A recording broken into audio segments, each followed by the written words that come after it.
நபிகள் நாயகம் ஸல்லல்லாஹு அலைஹி வஸல்லம் காலத்தில் நடந்த ஒரு சம்பவம் மிகப்பெரிய எடுத்துக்காட்டாக இருக்கும். பெருமானார் ஸல்லல்லாஹு அலைஹி வஸல்லம் அவர்கள் யமன் தேசத்திற்கு அபூ மூஸா அஷ்அரி ரலியல்லாஹு அவர்களையும் முஆத் இப்னு ஜபல் அவர்களையும் யமன் தேசத்துக்கு ஆளுநராக அனுப்பி வைத்தார்கள். ஆளுநராக அனுப்பி வைக்கின்ற பொழுது நபிகள் நாயகம் ஸல்லல்லாஹு அலைஹி வஸல்லம் அவர்கள் என்ன சொல்லி அனுப்பி வைத்தார்கள் தெரியுமா? அழகாக சொன்னார்கள், யஸிரு வலா துஅஸிரு. நீங்கள் இருவருமே அந்த தேசத்தினுடைய நம்பிக்கையானவர்கள், அந்த தேசத்தினுடைய மக்களுக்கு நீங்கள் இலகுவை மாத்திரம் எடுத்து சொல்லுங்கள். வலா துஅஸிரு, அவர்களை கடினமாக்கி விடாதீர்கள், அவர்களுக்கு வேதனையை தந்து விடாதீர்கள். நீங்கள் பதவியில் இருக்கக்கூடியவர்கள், அதிகாரம் உங்களுக்கு இருக்கிறது, அதன் காரணமாக அதிகாரத்தை பயன்படுத்தி பாமர மக்களில் ஒருவர் கூட உங்களுடைய அதிகாரத்தில் பாதிக்கப்பட்டு விடக்கூடாது.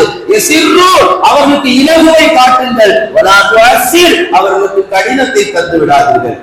அடுத்து பெருமானார் சொன்னார்கள், அவர்களுக்கு சுப செய்தியை எடுத்து சொல்லுங்கள்.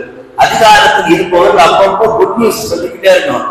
இங்க மதிப்புக்குரிய பதவியில் உயர்ந்த ரகத்தில் இருப்பவர்கள் வருடத்திற்கு ஒரு முறை என்ன செய்வாங்க, நாட்டு மக்களுக்கு ஏதாவது ஒரு நல்ல நியூஸ் சொல்லுவாங்க.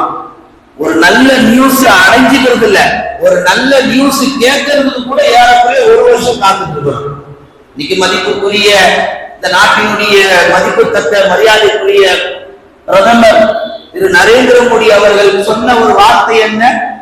வரக்கூடிய தீபாவளிக்கு மிகப்பெரிய 2 விதமான சலுகைகள் நாட்டு மக்களுக்கு காத்து கொண்டிருக்கிறது. வருடத்திற்கு ஒரு முறைதான் அந்த குட் நியூஸ்.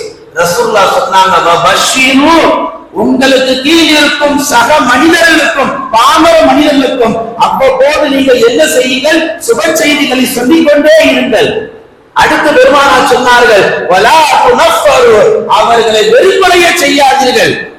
உங்களை பார்த்தா உங்களுக்கு கீழே உள்ள குடிமக்கள், இவன் நான் ஒரு அதிகாரத்துல உள்ளவன், இவன் பேரை சொல்றதுக்கு நாம் கூசுது அப்படின்னு சொல்ற மாதிரி உங்களுக்கு கீழே உள்ள நாட்டு மக்களை நீங்கள் வழிநடத்தாதீர்கள் என்று முஸ்அப் இப்னு உமைர், அபூ மூஸா அஷ்அரி, முஆத் இப்னு ஜபல் போன்ற சஹாபிக்கு பெருமானார் ஸல்லல்லாஹு அலைஹி வஸல்லம் அவர்கள் யமன் தேசத்துடைய ஆளுநராக அனுப்புகின்ற பொழுது பெருமானார் சொன்ன வார்த்தை வரிகளிலே எல்லாம் இந்த வரலாற்று சுவடுகளில் இருந்துதான் காலங்காலமாக வாழி வாழையாக நம் முன்னோர்கள் இந்திய சுதந்திரத்துக்காக பாடுபட்ட எத்தனையோ முன்னோர்கள் எங்கிருந்து ரோஷம் வந்தது, எங்கிருந்து கோபம் வந்தது, எங்கிருந்து இவ்வளவு ஆத்திரம் வந்தது, வெள்ளையனை எதிர்ப்பதற்கு உலகில் யாரும் திரட்டவில்லையே, ஆனால் முஸ்லிம்கள் எப்படி துணிச்சலாக எதிர்த்தார்கள் என்ற கேள்விக்கெல்லாம் ஒரு எடுத்துக்காட்டு இந்த வரலாறு என்பதை வரலாறு